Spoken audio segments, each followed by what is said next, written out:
تو آپ نے وہی کیا جو سیاستدان کرتے ہیں، آپ نے ڈیل کر لی۔ وہ ابھی تک سن تھا۔ وون فاتح رکاب پہ پیر رکھ کے اوپر چڑھا اور گھوڑے کی لگام تھامے سرسری سے ایڈم کو دیکھا۔ میں نے اسے زیادہ کا وعدہ نہیں کیا تھا، اور پھر دل میں سوچا، تم کیا جانو میں نے کیا قربان کیا ہے، مگر ہمیں ملاقہ کے لوگوں کے سامنے راجا کی بدعنوانی کا پول کھولنا تھا۔ ہمیں صرف واپس جانا ہے ایڈم، ہمیں اپنی اصل زندگیاں واپس چاہیے تھیں۔ اس دنیا میں ہمارا کوئی ہدف نہیں تھا، ہم لامتناہی کھلاڑی تھے، بس اس لیے خوش ہونا سیکھو، تم واپس جا رہے ہو۔ وہ روب سے بولا تو ایڈم نے خاموشی سے سر ہلا دیا، مگر اس نے محسوس کیا کہ فاتح اس سے نظر نہیں ملا رہا تھا۔ ادھر مراد گھوڑے سے اترا اور تالیہ کے سامنے آیا۔ وہ ہنوز سلوٹ زدہ پیشانی لیے کھڑی تھی، چہرے پہ خفگی اور الجھن تھی۔ تم نے اس غلام سے نکاح کر کے میرے پاس کوئی راستہ نہیں چھوڑا تالیہ، وہ اس کے سامنے کھڑا ملال سے کہہ رہا تھا۔ اب اپنے ہی لوگوں سے دھوکہ کرنے والے ایک بدعنوان آدمی ہیں باپا، آپ نے مجھے محل میں قید کر کے رکھا تھا، آپ کی چابی نے مجھ سے میری دنیا چھین لی، مجھے ابھی بھی آپ پہ شک ہے۔ کیا شک ہے؟ وہ پرسکون سا اس کی آنکھوں میں دیکھ رہا تھا۔ یہی کہ آپ مجھے کسی طرح اس دنیا میں روکنے کی کوشش کریں گے۔ نہیں، میں تمہیں اپنی مرضی سے جانے دے رہا ہوں، کیونکہ وہ آگے بڑھا، اس کے کندھوں کو نرمی سے تھاما اور اس کی سیاہ آنکھوں میں جھانکا، کیونکہ مجھے یقین ہے تم واپس ضرور آؤ گی۔ تالیہ نے زور سے اس کے ہاتھ جھٹکے، اسے مراد راجا پہ بری طرح سے غصہ آیا تھا۔ تالیہ واپس کبھی نہیں آئے گی، مجھے آپ کا محل، آپ کی دولت اور آپ کی طاقت نہیں چاہیے، مجھے اپنی عام سی دنیا واپس چاہیے، میں اسی میں خوش تھی باپا۔ اور ساتھ سے گزر کے آگے نکل گئی۔ اس کا گھوڑا تیار تھا، ایڈم اور فاتح گھوڑوں پہ بیٹھے اس کے منتظر تھے۔ تالیہ اپنے گھوڑے پہ چڑھی اور تیزی سے اس کا رخ موڑ دیا۔ میں تمہارا انتظار کروں گا تالیہ۔ عقب میں کھڑا مراد کمر پہ ہاتھ باندھے پرسکون سا گردن اٹھائے ان تینوں کو اندھیر سڑک پر آگے بڑھتے دیکھ رہا تھا۔ تالیہ نے مڑ کے دیکھا تک نہیں، مڑ کے دیکھنے والے نمک کے مجسمے بن جاتے ہیں۔ البتہ وون فاتح نے گردن موڑ کے ایک خاموش نظر مراد پہ ڈالی اور سر کو ہلکا سا خم دیا۔ یہ تشکر تھا یا کسی سمجھوتے کا اشارہ؟ وہ غور سے اس کے تاثرات دیکھ رہی تھی۔ وہ چپ چپ لگتا تھا اور اس کی اصلی امید بھری چمک آنکھوں سے غائب تھی۔ ہمیں اس طرف جانا ہے۔ فاتح اپنا گھوڑا سب سے آگے لے گیا، وہ اب راستہ بتا رہا تھا اور وہ دونوں اس کی پیروی کر رہے تھے۔ ایڈم اداس لگتا تھا، وہ ایک بدعنوان حکمران کا پردہ فاش نہیں کر سکا تھا۔ اوپر چمکتا چاند، تارے اور اندھیر سڑک پر دوڑتے تین گھوڑے، بظاہر سب کچھ معمول کے مطابق تھا، مگر فضا میں کچھ تھا جو بھاری اور مہلک سا محسوس ہوتا تھا، سیزیم سے زیادہ مہلک۔ جس جنگل سے نکلنے کو 4 دن لگے تھے، راستہ معلوم ہونے کی وجہ سے وہ اس جنگل کے اندر 3 دن میں پہنچ گئے۔ فاتح اس دوران زیادہ تر خاموش رہا تھا۔ ایڈم کا موڈ بدستور بہتر ہوتا آیا اور تالیہ بھی جلد نارمل ہو گئی، بلکہ جیسے جیسے سفر گزرتا جا رہا تھا وہ پرجوش ہوتی جا رہی تھی۔ واو، ہم بالآخر واپس جا رہے ہیں، ہم واپس جا رہے ہیں نا سر؟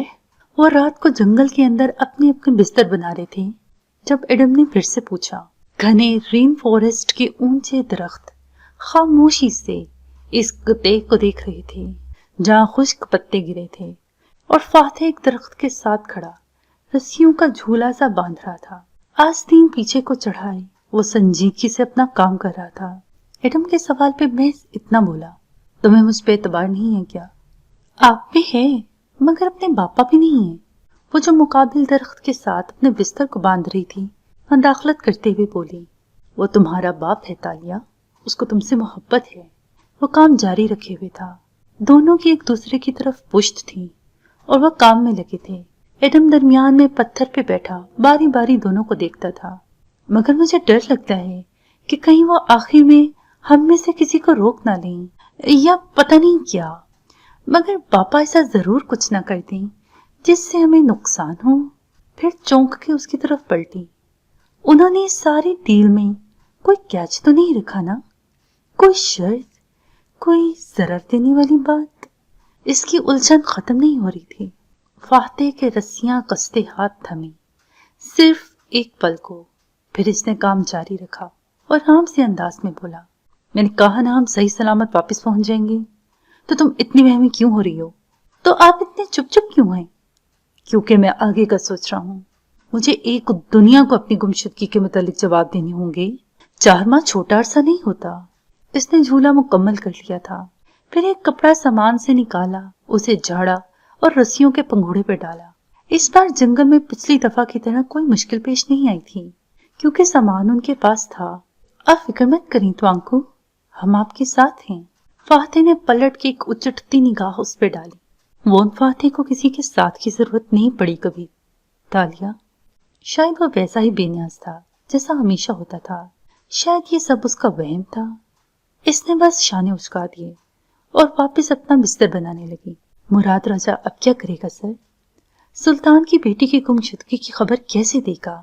एडम, ये हमारा मसला नहीं है। हमें सिर्फ अपनी निजात के बारे में सोचना है। और ये तुम ही थे जो 4 माह से वापस आने के लिए शिकायतें कर रहे थे। अब जब तुम्हें रास्ता मिल रहा है तो बेहतर है कि मलाका के हीरो ना बन सकने के गम को भूल के तुम अपने माँ बाप और अपनी मंगेतर का सोचो। वो एकदम यूं झड़क के बोला तो एडम के चेहरे के सारे जाविये दुरुस्त हो गए। इसने जल्दी से सर हिलाया। जी सर। फातेह अपने बिस्तर पे लेट गया। 2 दरख्तों के दरमियान फिजा में झूलता रस्सियों का झूला, और उसने उनकी तरफ से करवट मोड़ ली। वो दरख्तों के दरमियान खाली जगह थी जहां चांद की रोशनी मध्यम से पहुंच पा रही थी। जानवरों के बोलने और कीड़ों के रेंगने की आवाजों के साथ साथ दूर किसी झरने के बहते पानी की आवाज भी आ रही थी। कुछ देर खामोशी छाई रही। तालिया चुपचाप काम करती रही और एडम पत्थर पे बैठा सोचता रहा। फिर इसने तालिया को मुखातिब किया। आप जाते हुए अपने बापा से क्या कह रही थी? यही कि मैं उनके महल और दौलत पे लानत भेजती हूँ। जी, और इसीलिए आपने अपने कपड़ों में जो पोटली छुपा रखी है उसमें अच्छे खासे सोने, हीरे और जौहरात जुड़े जेवरात मौजूद हैं। वो 3 दिन से जिस राज को दबाए फिर रहा था, आज उगले बिना ना रह सका। तालिया ने पलट के कीना तोज नजरों से उसे देखा। जायज और हलाल जेवरात हैं वो, शहजादियों का हक होता है, चोरी करके नहीं ले जा रही। कपड़ा झटक के बिस्तर पे बिछाते हुए वो बोली तो हाथ की सुर्ख अंगूठी चमकी। मैं कब कह रहा हूं कि नाजायज हैं? सिर्फ इतना कह रहा हूं कि इतनी जल्दी महल और दौलत पे लानत भेजने वाली नहीं है आप। तो नक के बोला और अपना बिस्तर बनाने उठ खड़ा हुआ। तालिया खुफकी से कुछ बुड़बुड़ाती दरख्त की तरफ मुड़ गई। बिलाखिर इनके दरमियान तनाव वाली फिजा खत्म हो रही थी। बिलाखिर तालिया को यकीन आने लगा था कि सब ठीक है और फातेह उससे कुछ नहीं छुपा रहा। उनकी तरफ से करवट मोड़े फातेह को अपने सरहाने खड़ी उदास सी आरियाना दिखाई दे रही थी। इसके हाथ पे अपना हाथ रखती वो फिक्रमंदी से उसकी तरफ झुकी। ये आपने क्या कर दिया डैड? उसकी आंखों में आंसू थे। इतना बड़ा फैसला अकेले कर दिया, उन दोनों को बताया ही नहीं। जब इनको मालूम होगा तो क्या होगा? आरियाना, वो इसको देखते हुए उदासी से बुड़बुड़ाया। मैं उनके बराबर का नहीं हूं। उन्होंने हमेशा मुझे अपने से ऊपर रखा है। Oh, it's very lonely at the top. फिर उसने आंखें बंद कर ली। जंगल की सारी स्याही उन आंखों में समो गई और दिल भी अंदर तक अंधेर हो गया। रात का जाने कौन सा पहर था जब 2 दरख्तों के दरमियान बंधे झूले नुमा बिस्तर पे सोई तालिया की आंख खुली। नन्म सा लिहाफ इसने चेहरे से उतारा और पलकें चंद बार झपकाई। वो चित लेटी थी। सो ऊंचे दरख्तों के आसमानों को छूते सिरे नजर आ रहे थे। मध्यम चांदनी कहीं कहीं से झांक रही थी। फिर इसने गर्दन चुकन्ने अंदाज में मोड़ी। फातेह एक पत्थर जमीन पे खींचता उसके झूले के करीब ला रहा था। वो तेजी से उठने लगी तो उसने हाथ उठा के रोका। रिलैक्स। और पत्थर करीब लाकर सीधा हुआ। फिर उस पे बैठा, यूं कि तालिया की तरफ रुख था। वो धीरे से उठ बैठी, गरम लिहाफ अपनी गिर्द लपेटे रखा। झूला जरा सा झूलने लगा, फिर साकिन हो गया। क्या हुआ फातेह साहिब? तालिया ने बाल कान के पीछे अड़सते हुए मुंदी मुंदी आंखों से देखा। वो हाथ में कुछ उठाए हुए था, साथ ही मानूस सी खुशबू इसके नथनों से टकराई। चॉकलेट? मुझे नींद नहीं आ रही थी तो जंगल में आगे निकल गया। वहां कोको का दरख्त था, सोचा तुम्हारे लिए ले आऊं। याद है तुम्हारी सालगिरह पे तुम्हें ये बहुत लजीज लगा था। वो पत्थर पे बैठा मुस्कुरा के कहता चाकू से फल काट रहा था। वो भी धीरे से मुस्कुराती। आपको याद था? हाथ बढ़ाया तो फातिह ने फल से थमाते हुए चेहरा उठाया। वो कदरे थका थका लग रहा था, मगर लबों पे मुस्कुराहट थी। 3 दिन की खामोशी के बाद आज वो फातिह लगा था जो इसी जंगल में 4 माह पहले इसको तसल्ली देता था और हिम्मत दिलाता था। और जाहिर है मुझे याद था। वो हनूस मुस्कुरा रहा था, आवाज धीमी थी। ये अब भी लजीज है। इसने उंगली कटे फल के प्याले में डाली और गुदा मुंह में रखा तो लजीज रस अंदर तक खुल गया। वो बस मुस्कुरा के इसे खाते हुए देखने लगा। तालिया, फिर नरमी से पुकारा, इन 4 माह में तुम्हारे ख्याल में तुम्हारे अंदर क्या तब्दीली आई है? 4-5 किलो वजन बढ़ा है मेरा। और हाँ, चंद जंगी अमूर की तरबियत ली है मैंने, शाही आदाब देखे हैं, हर रोज ढेरों जेवरात खुद पर लादने की मश्क की है। और तालिया, इसने नरमी से टोका, बाहर नहीं, तुम्हारे अंदर क्या तब्दीली आई है? तुमने क्या सीखा है? इसने गूदे भरी उंगली लबों पर रख के निकाली और सोचा, पता नहीं तुमको, शायद कुछ भी नहीं सीखा। अब भी दौलत की वही हिर्स है मुझे। इतने जेवरात साथ लाई हूं, खजाना अब भी चाहिए मुझे। हाँ, कोशिश करूंगी कि पुरानी रविश छोड़ के नई जिंदगी शुरू करूं, जब मैं तुम्हें छोड़ दूंगा। तालिया की पलकें झुकी, मगर फिर उसने उनको उठा लिया और मुस्कुराती रही। तो तुम क्या करोगी? मैं शायद अमेरिका चली जाऊं, अपने सारे जायज मालो दौलत के साथ, और बतौर आर्टिस्ट एक नई जिंदगी शुरू कर लूं। फिर ठहरी, फल वाला हाथ नीचे कर लिया। अंधेर रात में वो लिहाफ में लिपटी झूले पे बैठी थी और वो सामने पत्थर पे बैठा उसको देख रहा था। मैं जानती हूँ हमने ये निकाह सिर्फ मुराद राजा को ब्लैकमेल करने के लिए किया था, वरना वो जबरदस्ती मेरी शादी सुल्तान से कर देता और अब हम इसको खत्म कर देंगे। लेकिन मैं चाहूंगी कि हम अच्छे दोस्त रहें। मैं छुट्टियों में मलेशिया आना चाहूंगी और भले आप वजीर आजम भी बन जाएं। आप एडम और मेरे लिए हमेशा वक्त निकाला करेंगे। साल में 1-2 मरतबा हम तीनों मिलके बैठ के इन दिनों को याद किया करेंगे। ठीक है नतवांको? मैं भी ऐसा ही चाहता हूँ कि ऐसा ही हो, मगर मैं एक और बात इससे ज्यादा चाहता हूँ। वो नरमी से उसकी आंखों में देख रहा था। तालिया ने आईब्रो भींच के इसे हैरत से देखा। वो क्या? तुम्हारी हकीकत जानने से कबल मैं तुम्हें ताशा कहा करता था। इसी जंगल में मैंने तुम्हें पहली दफा तालिया कहना शुरू किया था। जिस लड़की को मैं ताशा कह के बुलाता था वो मेरे लिए एक नाकाबिले भरोसा, बेईमान और अदाकारा किस्म की आम सोशलाइट थी। मगर जब मैंने तुम्हें जाना कि तुम्हारा पेशा क्या है और तुम ही हालिम हो, तो मैंने तुम्हें तुम्हारे असल नाम से पुकारना शुरू किया। फिर कभी ताशा नहीं कहा, कभी तुम्हें शहजादी नहीं समझा, क्योंकि इतना जेवर लाद के, ताज और जरदार लिबास पहन के भी तुम मेरे लिए वही तालिया थी जो मेरी दुनिया की बासी थी। लेकिन उस रोज वो ठहरा, वो बिना पलक झपके उसको देख रही थी। इस रोज कैद खाने में जब तुम सिपाहियों पे गौर आई तो मैंने तुम्हारी वो आवाज सुनी जो पहले कभी नहीं सुनी थी। वो जरा सी शर्मिंदा हुई, फौरन वजाहत देना चाहिए। वो तो मैं गुस्से में नहीं तालिया, मुझे बुरा नहीं लगा था, बल्कि मुझे अच्छा लगा था। जानती हो क्यों? वो ताज्जुब से उसे देखने लगी। क्यों? क्योंकि बिना किसी ताज और शाही लिबास के उस दिन तो मुझे शहजादी लगी थी। वो तुम्हारा असल रूप था, तुम्हारा रियल सेल्फ। तुम मुझे त्वांको कहती हो। हमारी दुनिया में इस लफ्ज का मतलब माई बॉस होता है, लेकिन उस वक्त मैंने जाना कि तुम्हारा असल मकाम एक बॉस का मकाम है। तुमने इन 4 माह में अपने असल रूप को दरियाफ्त कर लिया है तालिया। तुम एक शहजादी हो, एक दाना शहजादी। तुम रूप बदल बदल के तंगू कामिल की मुलाजमा या कोई वेट्रेस या कोई सतही सोशलाइट बनने के लिए पैदा नहीं हुई थी। तुम ये बेरूप इसलिए बनाती हो, सच इसलिए नहीं बोल सकती क्योंकि तुमने अपने असल को कभी दरियाफ्त ही नहीं किया था। वो टिकटिकी बांधे इसे देख रही थी। मैं ये चाहता हूँ कि तुमने इन 4 माह में जो सीखा है उसको जाया मत करो। वापस जाके तुम इसको अपनी जिंदगी पे लागू करना। फिर तुम्हें किसी चीज का खौफ सच से दूर नहीं करेगा।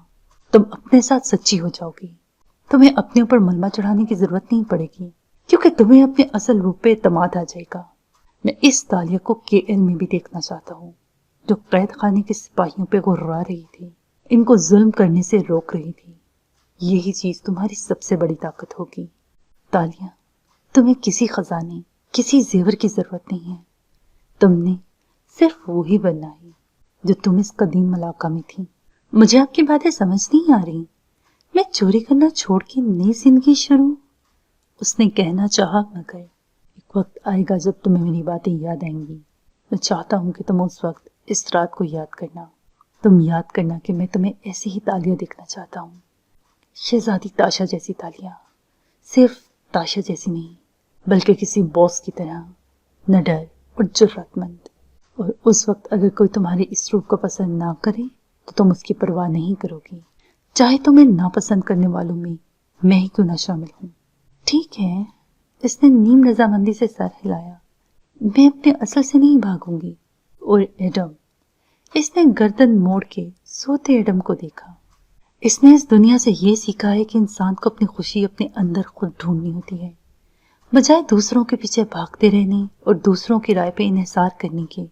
इंसान को अपनी जात पे एतमाद करना सीखना होता है। हम अपने सबसे अच्छे दोस्त और सबसे अच्छे जज खुद होते हैं। कोशिश करना कि तुम मैडम से राब्ते में रहो और इसको बैसाखियों के बगैर अपने कदमों पे चलना सिखाती रहो। तुम्हें और इसे इस दुनिया से सीखे इसबाक भूलने नहीं चाहिए। फिर वो उठ खड़ा हुआ तो तालिया ने नजरें उठा के उसे देखा। हम अच्छे दोस्त तो रहेंगे ना फातेह साहिब? यूं ही इसको नाम से पुकार दिया। मैं ऐसा ही चाहता हूं कि हम हमेशा अच्छे दोस्त रहें। वो मुस्कुरा के पलटा तो वो पुकार उठी, और आपने क्या सीखा? इस अंधेर रात में दरख्तों के साथ खड़ा फातेह ठहर गया, फिर आहिस्ता से मुड़ा और सादगी से मुस्कुरा के तालिया को देखा। कुछ भी नहीं, मैं जैसा था वैसा रहूंगा। जाहिर है, तालिया ने गहरी सांस लेकर शाने उचकाए। आप सेलिब्रिटी हैं, परफेक्ट हैं। आपकी खामियां कैसी हो सकती हैं जिनको इस्लाह की जरूरत हो? नरूठेपन से बोली तो उसने जवाब नहीं दिया। आपका वॉलेट मेरे पास है, इसमें वो पॉपकॉर्न भी है, वो तुम रख लो इस वक्त तक, जब तक मैं इसे वापस नहीं मांगता। वो मुबहिम अंदाज में कहता अपने बिस्तर की तरफ बढ़ गया। तालिया भी वापस लेट गई और आंखें बंद कर ली। करवट मोड़ के लेटे एडम की आंखें खुली थीं और उसने हर्फ हर्फ सुना था। वो बातें ये सब मुझे डायरेक्ट भी कह सकते थे, फिर चेतालिया को क्यों कहा कि वो मुझे कहीं? 3 दिन से सर मुझे इग्नोर कर रहे हैं। इसने खुफकी से आंखें बंद की थी। इसे सो जाना चाहिए था। सुबह उन्होंने दरवाजे की तरफ सफर करना था। जंगल पे सुबह उतरी तो घने दरख्तों ने देखा 3 मुसाफिर कितार में चलते जा रहे थे। सबसे आगे चलने वाले मर्द की गर्दन में सुनहरी चाबी लटक रही थी जो उसको रास्ता दिखा रही थी। घोड़े वो जंगल से बाहर छोड़ाए थे और अब पैदल थे। चेहरों पे मिट्टी लगी थी और लिबास मैला हो रहा था, मगर वो चल रहे थे। हर उठते कदम के साथ तालिया को इन 4 माह का गुजारा एक एक पल याद आ रहा था। 4 माह कबल वो केएल में सनबाऊ के घर के सहन में खड़े थे। जमीन में ढक्कन सा खुल गया था और नीचे सीढ़ियां जा रही थी। फातेह मशकूक सा तालिया को बरहमी से देख रहा था और वो खजाने की तमा में जीने उतर रही थी। जंगल में वो तीनों इस मकाम तक पहुंचे तो फातेह ने गर्दन से जंजीर उतारी और सुनहरी चाबी जमीन पे रखी। एकदम हवा चली और सूखे पत्ते उड़ते गए, जगह खाली होती गई। वहां एक लकड़ी का ढक्कन नजर आने लगा और रेन फॉरेस्ट की गार में खड़ी थी। साकिन, साकिर। इसके सर के ऊपर सांप था जिसको फातेह चाकू से मार रहा था। सांप की गर्दन कट के गिर गई। वो खौफ से उसे देख रही थी। पत्ते हट गए और ढक्कन साफ नजर आने लगा। वो फातेह ने तेजी से ढक्कन खोला। नीचे जीना सा बना था। इन तीनों ने बेख्तियार एक दूसरे को देखा। तालिया का दिल जोर से धड़कने लगा। खुशी अंदर बाहर भरने लगी। वो तीनों जंगल में बैठे थे, दरख्तों की छाया तले, और वो हरन की गर्दन पर चाकू फेर रही थी। खून के छींटे वॉन फातेह के ऊपर आ गिरे थे। वो कदम ब कदम जीने उतरने लगे। एडम बार बार दीवारों को हाथ लगा के टटोलता। क्या वो वाकई वापस जा रहे थे? वो भी यकीन था। वो पिंजरे में बंद थे और पिंजरा उठाए घोड़ा गाड़ी सड़क पे सरपट दौड़ रही थी। तालिया के सर पे चोट लगी थी और दर्द हो रहा था। जीने उतरते वक्त वोन फातेह सबसे आगे था। दरवाजे पे वो पहले पहुंचा। तालिया ने चाबी मांगी, मगर वो खुद आगे आया और ताले में चाबी डाली, फिर जंजीर हटा के इसे खोला। लकड़ी का कदीम दरवाजा खुलता चला गया। वो बंदाहारा के महल में खड़ी अपने पापा से पहली दफा मिल रही थी। इसने जामनी लिबास पहन रखा था और कान के ऊपर बड़ा सा फूल लगा था। दरवाजे के पार वही सब था जो पहले नजर आया था। तवील राहदारी जो गीली थी। वो तीनों तेजी से उस पर चलने लगे। तालिया का चेहरा खुशी से दमक रहा था। एडम अब भी दीवारों को बेयकीनी से टटोल रहा था। वोन फातेह अब्बू अल खैर की हवेली की रसोई में खड़ा सुराहियों से प्यालियों में कहवा उंडेल रहा था। धार की सूरत में गिरता कहवा प्याली को भर रहा था। पत्तों के कड़ने की खुशबू सारे में फैली थी। इनके पैर पानी में डूब रहे थे और ऊपर से कतरे भी बरस रहे थे, मगर वो चलते गए, चलते गए, चलते गए। एडम कुतुबखाने में किताबें और कलम कागज फैलाए बैठा था। हाथ में पकड़े कागज को वो शोला दिखा चुका था और वो कागज धीरे धीरे चल रहा था। राहदारी एक दूसरी पानी भरी राहदारी के साथ आ मिली। दो दरियाओं का संगम। तालिया की आंखें फरते मुसर्रत से भीगने लगीं। सिर्फ फातेह था जो संजीदा था, बेतासुर, सर्द। वो दोनों अब्बू अल खैर की हवेली की छत पे अकड़ों बैठे बातें करते हुए दूर तक फैले अंधेरे में डूबे मलाका को देख रहे थे। दो दरियाओं के संगम पे तालिया ने सर उठा के देखा। वहां कोई हुमाना था, मगर वो नई जिंदगी की शुरुआत थी। वो तेजी से आगे बढ़ने लगी, यहाँ तक कि सबसे आगे निकल गई। वो मलिका यूसुफू के महल में उसके सामने खड़ी थी और तबीब को डांट रही थी। इसका ताज सुनहरी धूप में चमक रहा था और मलिका दंग खड़ी इसको अपनी हमायत करती देख रही थी। फातेह अब सुस्त रोई से चल रहा था। इसे अब वापस पहुंचने की जल्दी ना थी। एडम का चेहरा अब जैसे पुरसुकून होने लगा था। उसे यकीन आने लगा था। एडम दरबार में रखी सुनहरी मेज पे मौजूद अपने नाम की तख्ती पे मशहूर सा हाथ फेर रहा था। साथ ही दस्ते रखे थे जिनके ऊपर लिखा बंगाराया मलाइयो जगमगा रहा था। दूसरे दरिया के पार वही जीना था। तालिया भाग के उस पे चढ़ी, सामान की पोटली संभाले वो तेज तेज कदम उठा रही थी। फातेह बिन रामजल के कदम इतने ही भारी हो रहे थे।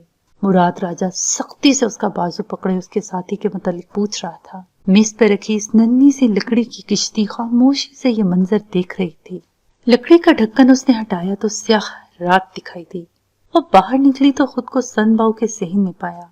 तारों भरा आसमान और इसने गर्दन मोड़ी। नई मलाका में जदीद तराश खराश से रास्ता सनबाव का घर।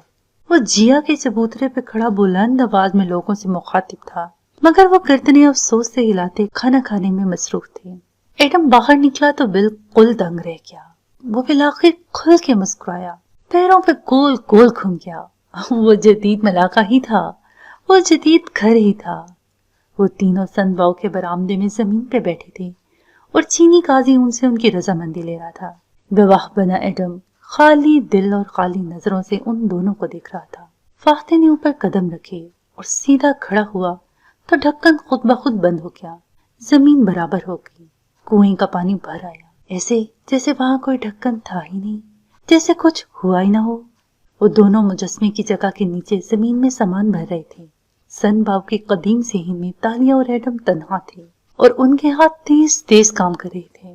वोन फातेह ने सिर्फ बरामदे की तरफ देखा। दीवार पे लगी घड़ी 11:30 बजा रही थी। घड़ी पे तारीख की स्क्रीन 16 जुलाई दिखा रही थी। वक्त रुक गया था। वो मुराद के कैद खाने में मुकीद सलीब सूरत बंधा खड़ा था। सिपाही इसको पीट रहे थे और वह कर्ब से आंखें मूंदे हुए था। तालिया ने दोनों बाजू फिजा में फैला दी और आसमान की तरफ देख के आंखें मूंद ली। जदीद मलाका की ठंडी हवा उसके सुनहरे बालों में सरसराती हुई गुजर रही थी। वो आजाद थी। एडम भाग के बरामदे में गया और वहां रखा टीवी ऑन किया। स्क्रीन पे न्यूज कास्टर खबरें पढ़ रहा था। तारीख, वक्त, खबर की पट्टियां, सब 16 जुलाई तारीख का था। वक्त वाकई थम गया था। और कौन कहता है कि वक्त किसी के लिए नहीं रुकता।